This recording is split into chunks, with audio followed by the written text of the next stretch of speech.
प्यारे हमारा से कोके कैलू दोसरा से शादी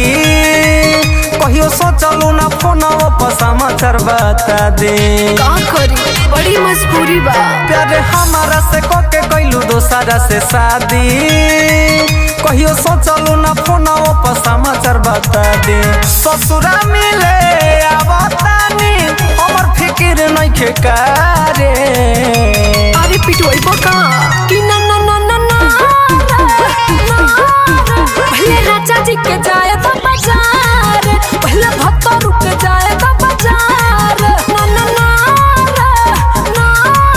पहले राजा जी के जाए तो बाजार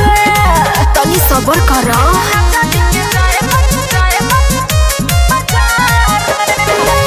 Music by Gaurav Roshan।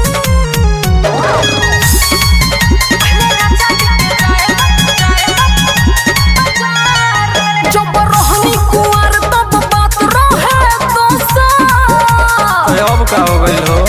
हमर जवानी तोहर रहे सोकर ओ मेरा बात कुछ और रहे।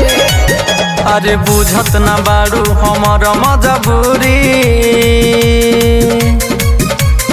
अब ना सहाता हो तोहरा से दूरी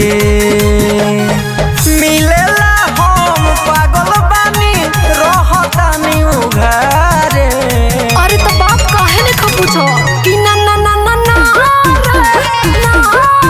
पहले राजा जी के जाए तो बाजार पहले भत्ता रुक जाए तो बाजार ना ना ना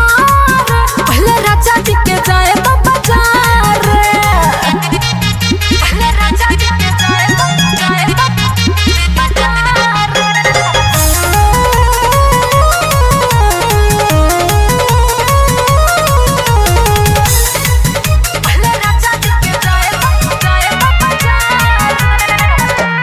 जहिया से शादी को पहले आए का करता हो छोड़े न कोरा से बाप हो खुआए अरे का करी खाली घर ही में रहता रोहित से मिले तू नैहर में आवा मीठ मीठ बोल के भातार के पोल्हावा चंदन कहे सुनो ब्यूटी मन ना लागता रे अरे तो बात मानी तब कि ना ना ना ना ना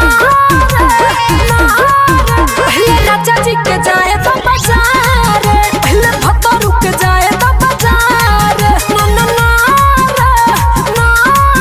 पहले राजा जी के जाए तो बाजार अरे जब भत्तार चल जाई तो आ जाई हाँ।